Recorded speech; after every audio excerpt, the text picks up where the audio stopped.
It's the week ending Saturday the 22nd of July, and this is The Week Unwrapped. In the past 7 days, we've seen Carlos Alcaraz defeating Djokovic and winning his first Wimbledon, wildfires raging in Greece and the Swiss Alps amidst near-record temperatures, and the death of singer and actress Jane Birkin at the age of 76. You can read all you need to know about everything that matters in The Week magazine, but we're here to bring you some stories that passed under the radar this week. Big news not making headlines right now, but with repercussions for all our lives. I'm Olly Mann. Let's unwrap the week.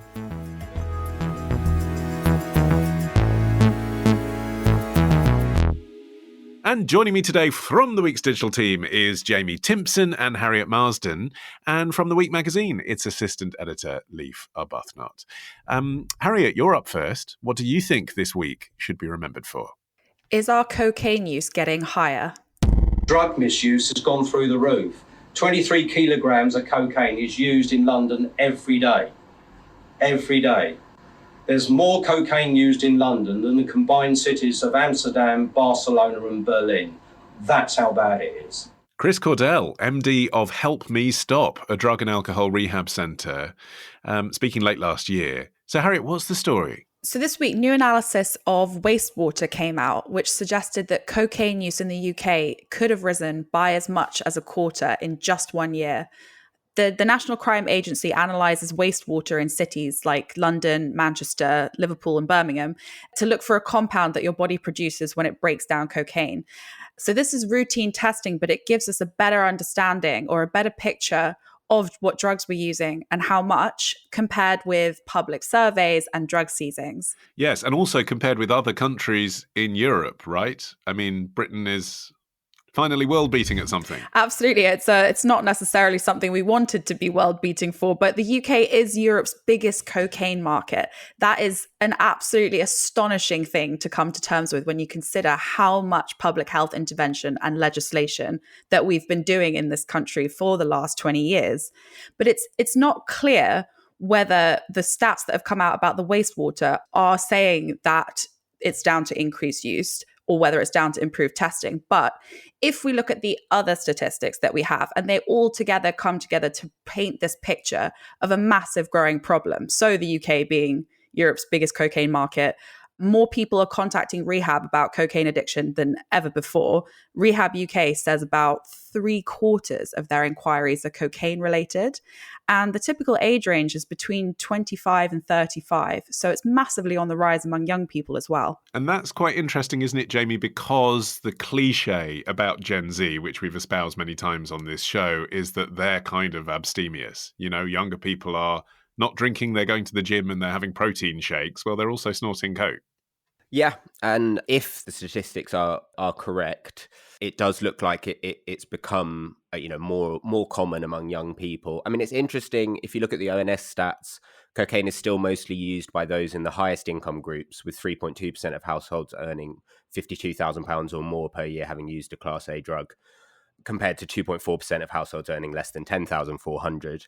I think it's a lot of the discussion around it is about whether we're seeing a problem that is on the rise or whether it's always existed and perhaps it's only now being tested for, we're able to understand it. There's been a lot of kind of hand wringing in there was one article in the Guardian that talked about traces of cocaine being found at events as diverse as the Chelsea Flower Show, the opera, churches, a Momentum fundraiser and Peppa Pig World.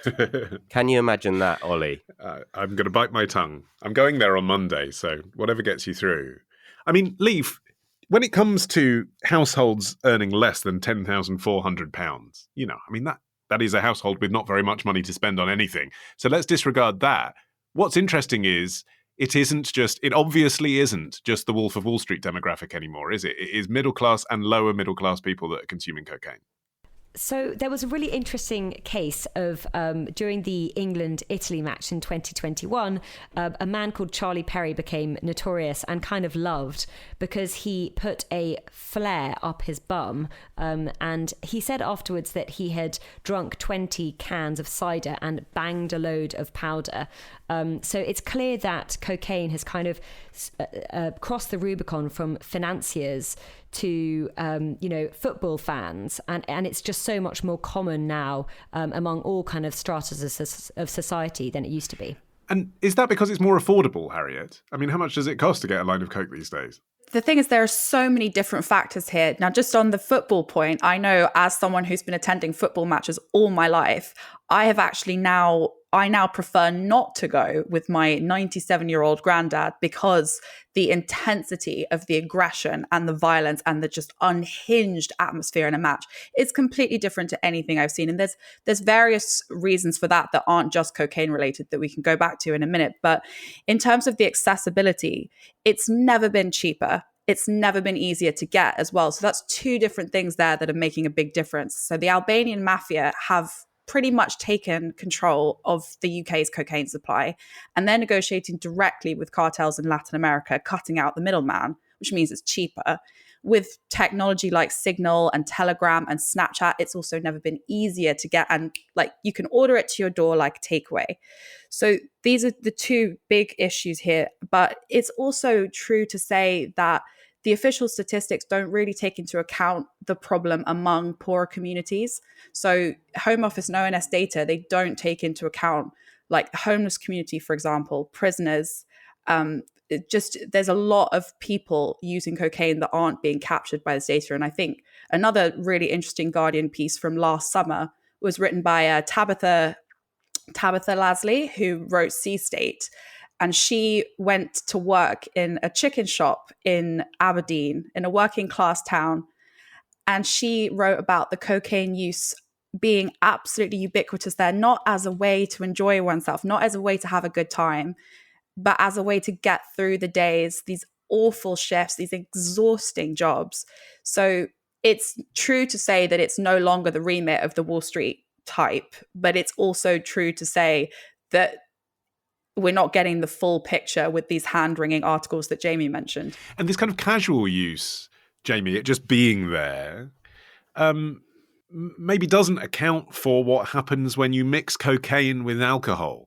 It's particularly toxic, isn't it, when you do that? And that's why it's dangerous. So it's officially the UK's most deadly illegal drug in terms of number of deaths. So that's just from stats of numbers of deaths, right? Exactly. Yeah, it's not that heroin is safer. No, it's that more exactly. people are taking coke. Yeah. And a lot of the deaths do come from the mixing of drugs, not only with alcohol, but with other drugs as well. It is, I'm coming from a position, I've taken this position before on the podcast of like thinking that harm reduction is the right way to go about it in society and decriminalisation is correct. And I still believe that. You only have to look at how many deaths there are due to alcohol. There was 20,970 deaths due to alcohol in 2021, and I think it's somewhere around 800 for cocaine. So there is a massive difference, and there's one is kind of seen as more socially acceptable than the other. I mean, it doesn't make a difference. It's widely more available. Yeah, one is legal. Yeah, and I think. It's interesting to look at this, discussing the rise of cocaine within the idea of decriminalisation. Obviously, Scotland, the Scottish government earlier this month came out and said that they were looking to decriminalise all drugs and treat it more as a kind of health issue in the same way that they had done with knife crime. The only other thing I thought was worth highlighting is quite how stark and severe the sentences now are for drug dealing, particularly cocaine. The number of sentences of more than 4 years for selling cocaine has doubled from 686 in 2017 to nearly 1,400 in 2021. You could argue that maybe being harsher on isn't actually working if it's more prevalent.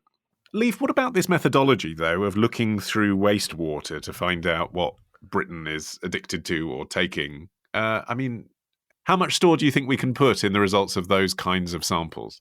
Well, we've seen wastewater analysis do really useful things for the UK, particularly recently during the COVID pandemic, when it was used, so an analysis of sewage water was used to work out where COVID-19 was spreading, because basically tiny fragments of COVID-19 would make their way into poo, and then that would obviously go into the sewage system.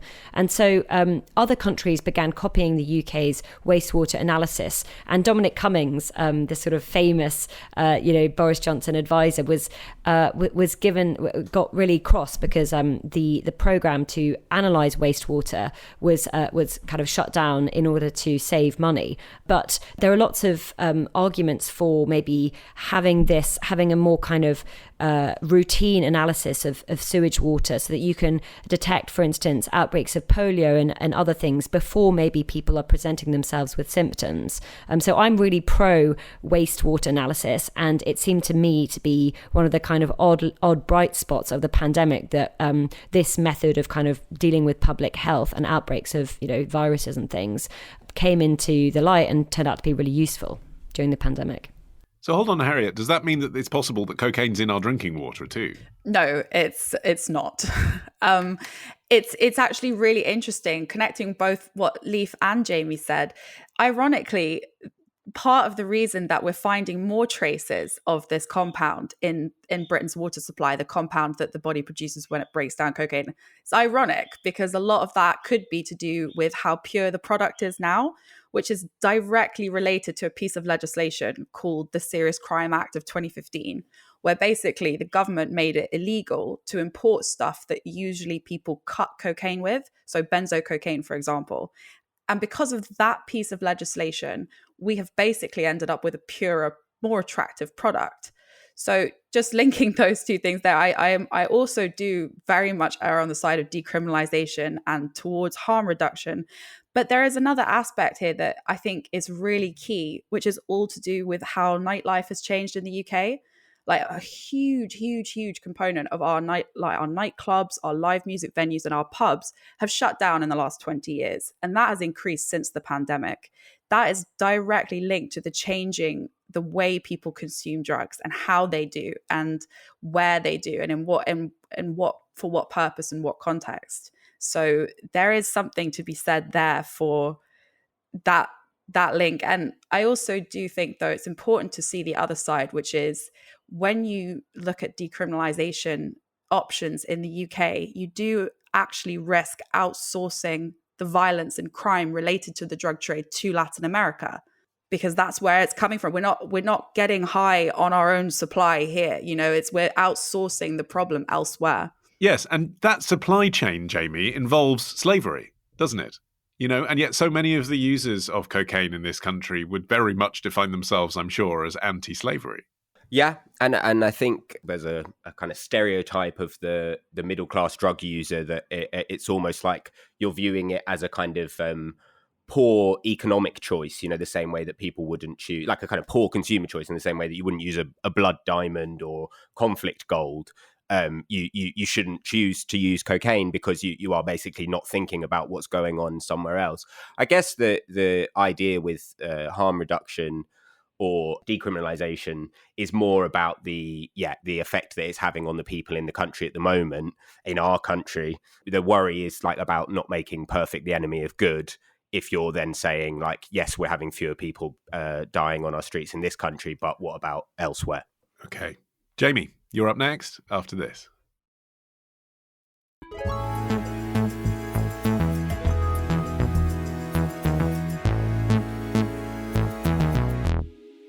Jamie, your turn. What do you think this week should be remembered for? This was the week a group of scientists turned over a new leaf. So, this is where we do a lot of our actual genetic engineering. So where we're incorporating new genes that come from other plants. This is where all of our plants start. I'll show one example right here, and they've been put on what's called selection media, and that allows for the plant cells that have had the new genes incorporated to continue to grow and eventually start to make shoots and roots. These gene-edited trees suck in more CO2, a video from journalist Cleo Abram released last year. You can watch the whole thing on YouTube. Gene-edited trees, Jamie, where are you taking us? Great news this week for Wernham Hog fans, as the paper industry could be about to get a whole lot greener. I'm sure you're aware, Ollie, but for listeners out there, it turns out making paper is both energy and water intensive.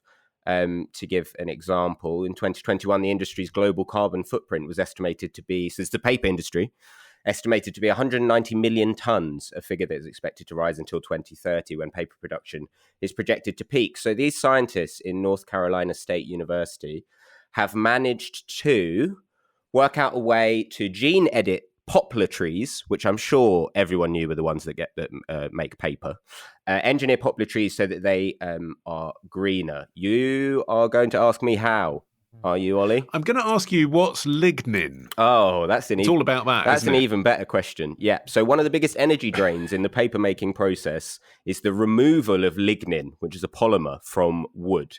So within wood structure, lignin is linked with cellulose, which is the molecule that makes up paper. And you need to, in order to get cellulose and eventually paper, you need to get rid of the lignin from the tree. And in order to do that, you need high temperatures, pressure, and a lot of water. I should preface all of this by saying I'm not a scientist. I got a D in science GCSE, so please do not shout. There's an element of show not tell here, Jamie. I think none of us were thinking you were. Thank you. You've made a decent fist of explaining it. What I don't understand though is, there's been a discovery this week. You've talked about paper production peaking in 2030. Which I don't know, I find fascinating anyway. Why is there more paper still to be produced and then there won't be? But in any case, this won't actually make a real impact on paper production until 2040. So why does it matter? It's basically that they've hit upon a way to basically remove this polymer lignin and grow trees that are, some of the facts and figures that the scientists have come up with. So roughly 50% of, during pulping, which is how you do it, how you turn into paper. We all know about pulping, I don't need to tell you guys. Roughly 50% of it is burned into carbon dioxide. So that's a lot of carbon dioxide going into the air. With this new model, CRISPR wood, as they're calling it, they are saying that you can reduce that by 20%.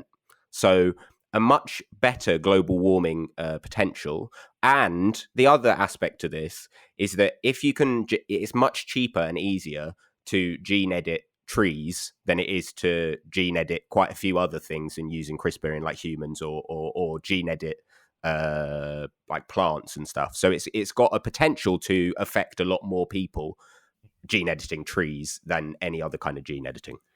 Okay. I suppose, obviously environmental salvation, Harriet, good. Gene editing, bad. A lot of people will instinctively be feeling. Discuss. Instinctively, that might be where your mind goes. I think we all instinctively hear anything related to gene editing or gene modification with kind of an element of fear.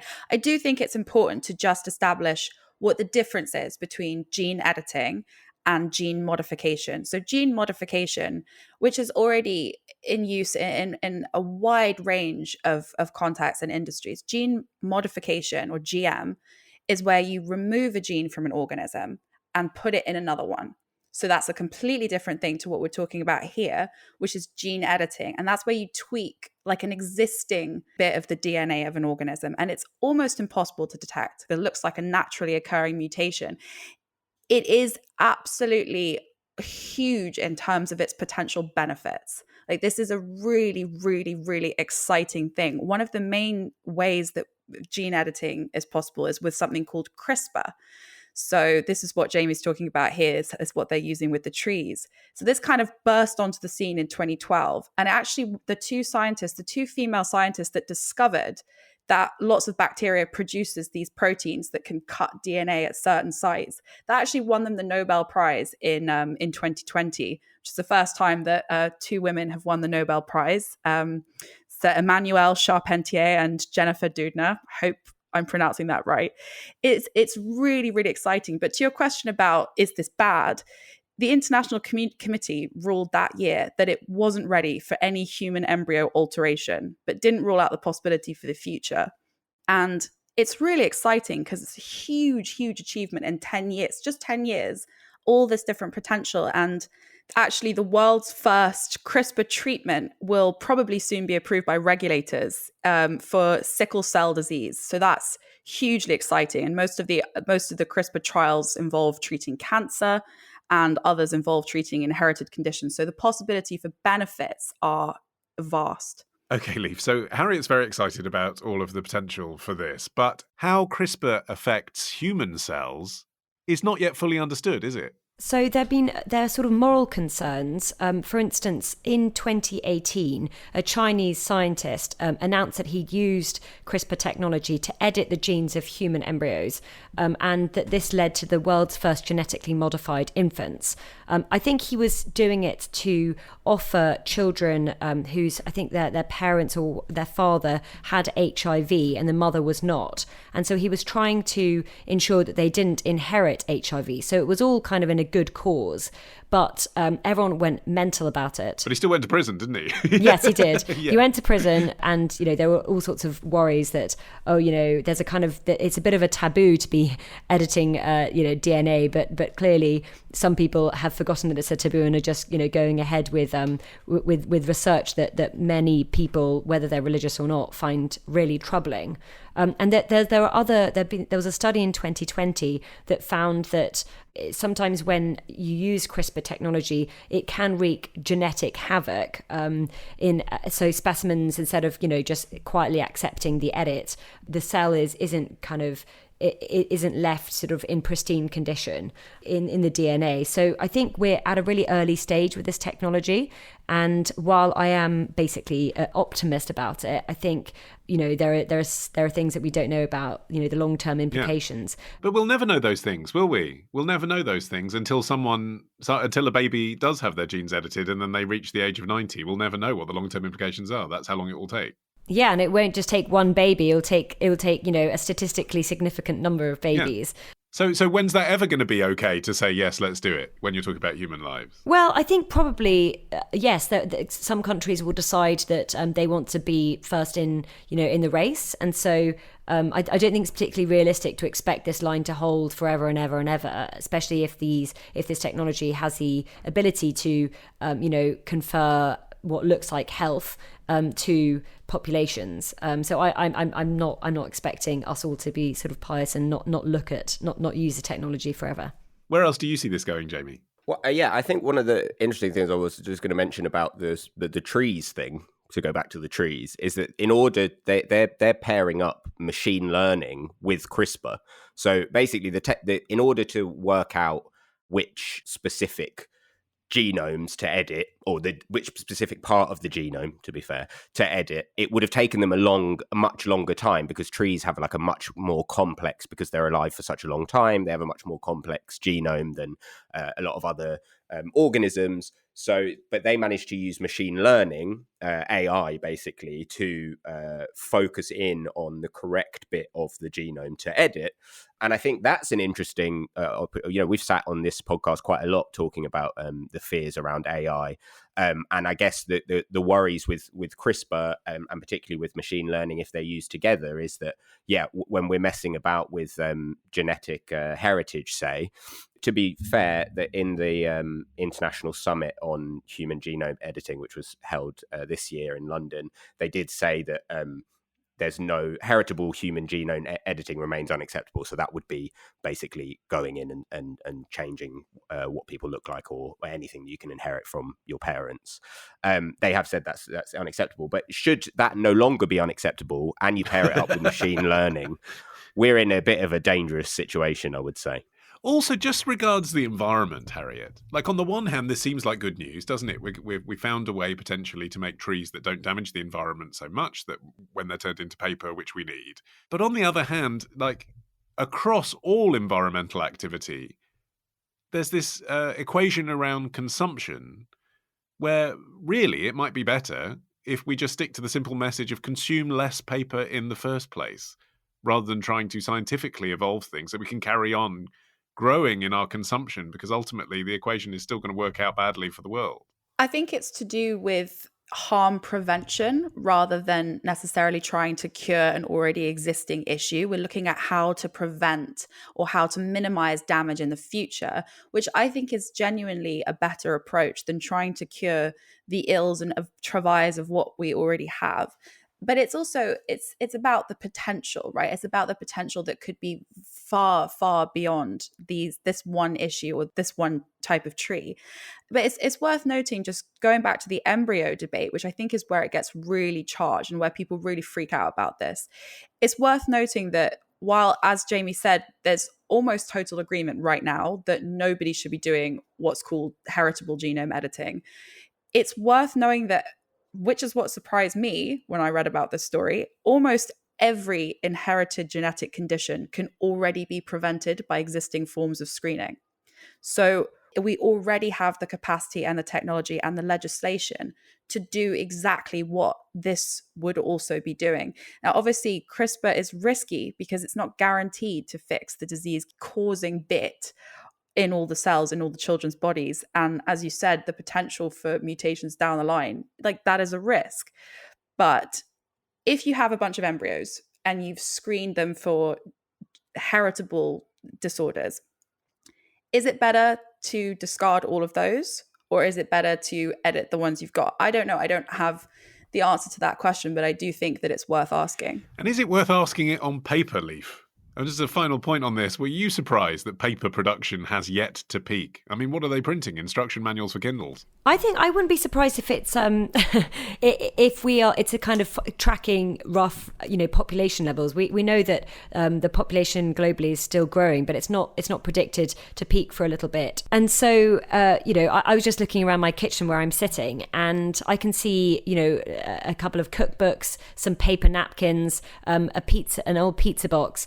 There's clearly, no matter how digital we are now, it's a really useful material. And also, as maybe the world gets more and more, sorry about its massive use of plastic, I'd like us to be using more cardboard cartons. Maybe this technology could apply to cardboard as well.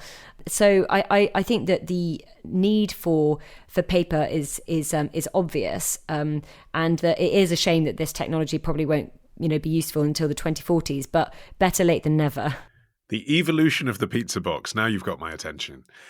Okay, Leaf, you're up next after this.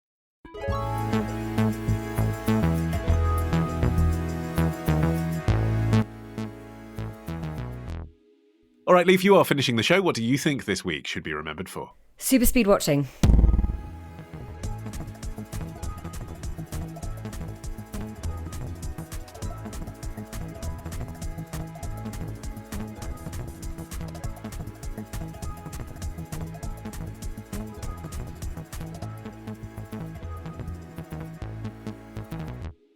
Hopefully you recognise what that is. It is the theme tune to this very show by Mr. Tom Morby, but sped up, Leaf. Why? What's the story? So new research has revealed that millions of us now watch TV at a higher playback speed to increase the rate at which actors and presenters talk, and it obviously leads scenes to happen more quickly. A study by YouGov has found that 27% of people now stream TV at a higher playback speed at least some of the time, and that 13% listen to podcasts at super speed at least some of the time, which means that maybe 1 in 10 of our listeners now will be hearing me say this very quickly, and even quicker now. And 8% even listen to songs at a faster speed than they were intended to be heard at. And these figures are, the kind of change according to the generation that you're in. Okay. Why is this your story of the week? Why is that important? Well, I think it captures something about the way attention has developed in the past 10, 20 years. It feels that, like, especially the kind of TikTok generation, they're used to content being delivered in a kind of really buzzy, kind of quick way. And they are slightly bored at the pace at which normal life unfolds. There was a quote from a story in CNN that really caught my eye. It wasn't related to this story, but on the phenomenon of people listening to podcasts quickly. This guy said, who listens to podcasts at super speed, he said, "It's gotten to the point where I can't even listen to speech at a normal speed without wanting to yell, 'Spit it out already.'" So I think it captures something about the kind of crazy era that we're living through now. I saw that article too. There was also a great nomenclature for people who do this, which is podfasters. Are you a podfaster, Jamie? Do you listen at double speed? No. I think it's kind of like one of the the horsemen of the apocalypse that this is happening, to be honest. I think it's the end of society. I think like art is, what is the point and purpose of people great making art like art? The Week Unwrapped? Yeah, great art like The Week Unwrapped, exactly.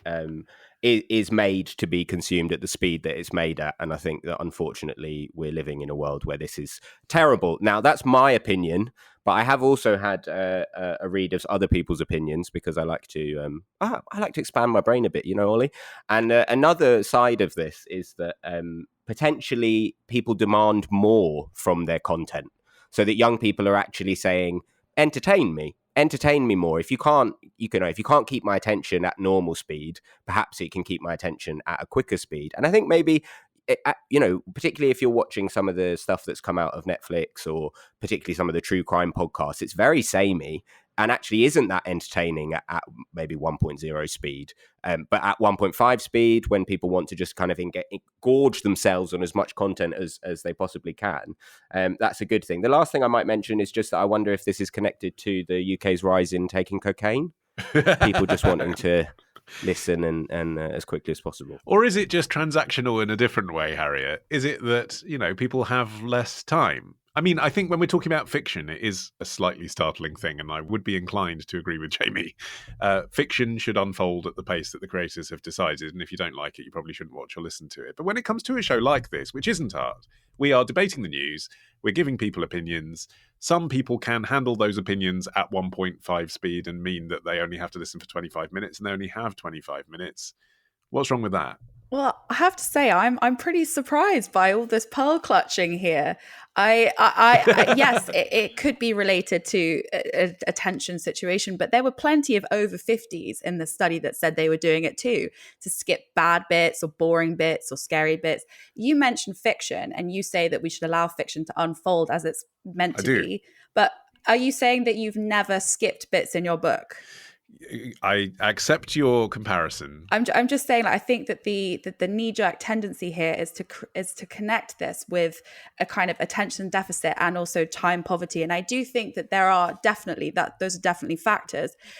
I also think it's important to differentiate between TV and podcast. It's like comparing 2D to 4D in terms of how, like, cinematography, visual tricks, expression, color framing. With TV, I think it's a very different ballgame. I actually have to admit, I did not know that you could speed up TV streaming. So I am over 30 and I didn't know. So maybe the demographic difference is also people not knowing you could do this. But I did try this out. I did a little test.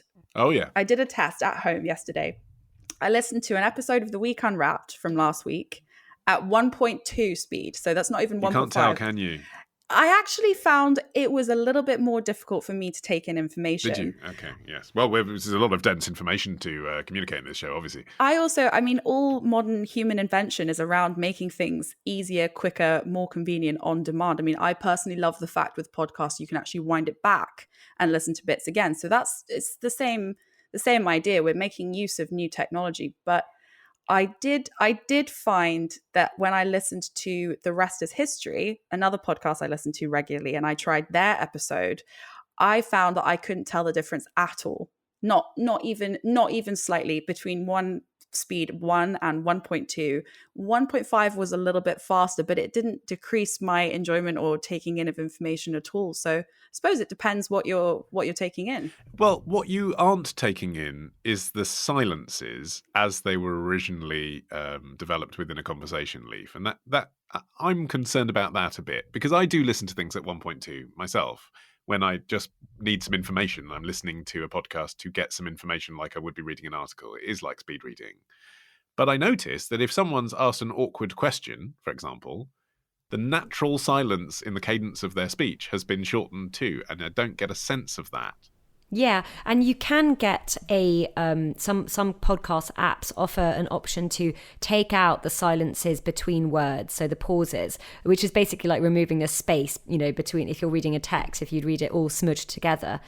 Yeah, but then you really do lose all of that rhythm, don't you? Totally. And so I do think it makes it more of a sort, if you're absorbing something for the information, I think it makes sense. But if you're kind of reading or listening to something or watching something because you're participating in a kind of aesthetic, artistic experience, I think maybe it makes a bit less sense. I sometimes listen to voice notes that my friends send me at 2 times speed.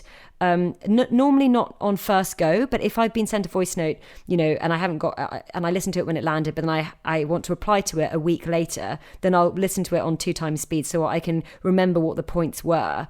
So it can be useful in that rate, in that way. Another thing that I found really interesting in this YouGov survey was that apparently 40% of 18 to 24-year-olds search for spoilers, and 58% skip through scenes. So it sounds to me like young people are like, they just can't bear, waiting to find out, what's actually going to happen, rather than like endure the kind of cliffhanger. They actually just Google it, which I find kind of endearing.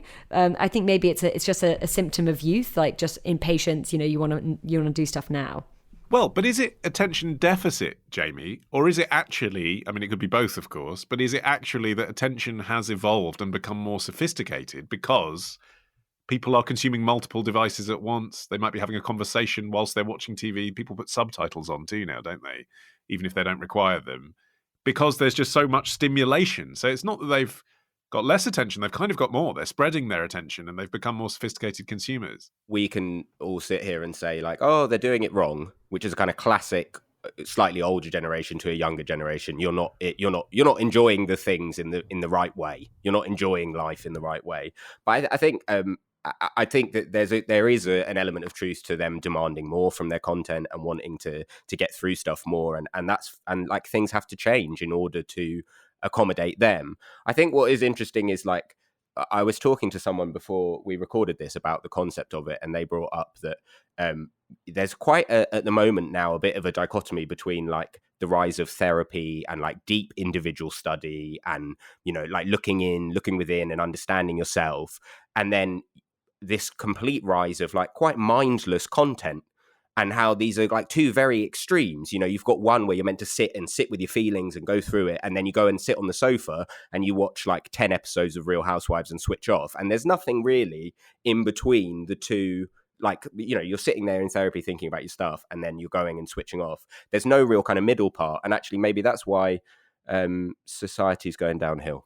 We saw, Harriet, advertisers change the way that they make adverts once they realised that people were able to fast forward through them using PVRs 10 or 20 years ago to make sure that you saw a brand name, for example, really clearly and it wasn't as subtle. Do you think that the entertainment industry is going to change the way they're making shows to cater for the fact that people may be speeding through them? No, I don't think so at all. Actually, I think this is all, it's very easy for us to sit here and be like, oh, the young and the rise of mindless junk content. But actually, it's not like before with TV, you were limited to the schedule of what you could see and when you could see it and for how long you could see it. And that was the same with radio and audiobooks. Now, there's actually never been more content available. There's like a smorgasbord of content that you can watch, read, listen to, stream at any time, any place. We have this absolute like orgy of content. And I do understand why people would want to sort of binge on it, like we do with anything, and take in as much as possible. But we've also never had so much quality that people can watch and people can access. And I do think that when you talk about skipping adverts, it's a really interesting one, because I was thinking about the skipping of the introduction to a show, and I remembered when I was watching Game of Thrones, and I always skipped the introduction, the title credit scene, because I was like, well, it's ridiculous, it's self-indulgent, it's a nonsense. And then I thought, oh, but when I was younger, I think I had so much more attention because I always watched the introduction credits to The Simpsons. I had no idea that both of those things were the same length. They're the same length. They were both a minute and a half. So I could easily consume The Simpsons opening credits hundreds and hundreds of times, but not the Game of Thrones ones. And honestly, that's because the Game of Thrones ones are crap. They're absolute crap. They don't tell a story. They're like moving Tetris. So I think that, if anything, because people can skip things now and because people can go through things so much faster, if anything, filmmakers and TV producers are becoming incredibly self-indulgent about the length of time that they take with things. I mean, the rise of like 3-hour movies, it's absolutely ridiculous. These shows where they have a whole 1-hour episode where nothing happens. And Jamie mentioned the Real Housewives thing. I don't see that as any kind of different beast to like EastEnders or any other junk TV that we had a long time before streaming. What do you think this is going to lead to, Leaf? I think it's probably going to lead to a backlash. Generations tend to define themselves in oppositional ways. Boomers tend to, look down on millennials, for instance, think of them as, avocado idiots. I mean, not always, but that's often the thing you read in comments. That's such an efficient way to squish together an idea. Avocado idiots. That's how we get characterized in the Times comments, at least. So I would imagine there might be a movement towards kind of, slow listening, really taking your time to enjoy the world. Maybe people will become more and more analog as time goes on. So I mean, I'm not pessimistic wildly about this trend because I just think it's, it's a bit of a fad. It might be a sort of 30-year fad, but I can't see it lasting forever. Okay. Well, I'm wary of time and I don't want to bore anybody, so let's speed through the end credits today. My thanks to Leaf, Jamie and Harriet. You can follow this show for free and get every episode as soon as it's released by searching for The Week Unwrapped wherever you get your podcasts and tapping follow. You can also get 6 free issues of The Week magazine with a trial subscription. Just go to theweek.co.uk/subscribe. In the meantime, I've been Olly Mann. Our music is by Tom Woodby, the producer, Sophie King at Rethink Audio. Until we meet again to Unwrap next week. Bye-bye.